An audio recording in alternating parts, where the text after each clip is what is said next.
President Donald Trump has placed tariffs at the center of his economic vision, promoting them not merely as a tool of trade policy, but as a cornerstone of American prosperity. Since returning to office, Trump has repeatedly emphasized that tariffs are a direct pathway to wealth, describing the term tariff as one of his favorite words. In his view, import duties represent money flowing directly into the US Treasury and a strategy to rebuild America's industrial base, cut dependence on foreign rivals, and generate revenue to reduce the national debt. Tariffs in historical context. Trump often frames his tariff policy in historical terms, pointing back to the Gilded Age, a late 19th century era when the United States pursued high tariffs to protect domestic industry. He portrays that period as one of rapid expansion and national strength. Although historians note it was also a time of stark inequality and hardship for many workers. Trump invokes this imagery to justify his assertion that tariffs can once again fuel growth and self-sufficiency. Scale and expansion of tariffs. Under Trump's second administration, tariffs have expanded dramatically. From January to April 2025, the US applied tariff rate jumped from around 2.5% to nearly 27%, before later settling to roughly 17% after adjustments. These levels represent some of the steepest average tariffs in modern US history. Entire sectors, steel, aluminum, copper, autos, furniture, pharmaceuticals, and even kitchen cabinets, have been hit with new or higher levies. In late September 2025, Trump announced fresh 25% tariffs on imported heavy trucks, pharmaceutical drugs, and home goods, signaling that his administration is far from finished with tariff hikes. Tariffs as revenue and debt strategy. The Trump administration emphasizes tariffs as a fiscal weapon.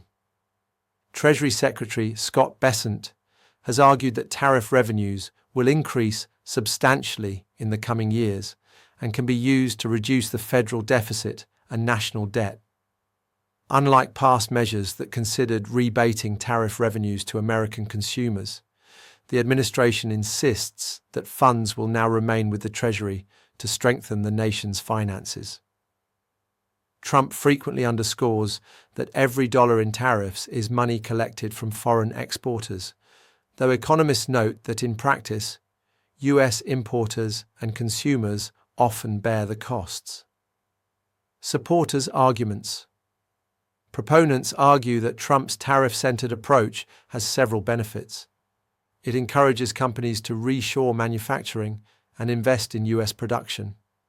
It raises government revenue without direct tax increases. It strengthens US leverage in trade negotiations, especially with rivals like China. It promises to create a fairer playing field by penalizing countries accused of exploiting weak labor or environmental standards. Criticism and risks. Despite Trump's optimistic framing, critics warn of major risks. Economists emphasize that tariffs function as a hidden tax on American consumers. By raising the price of imports, they increase costs for households and businesses, fueling inflationary pressure.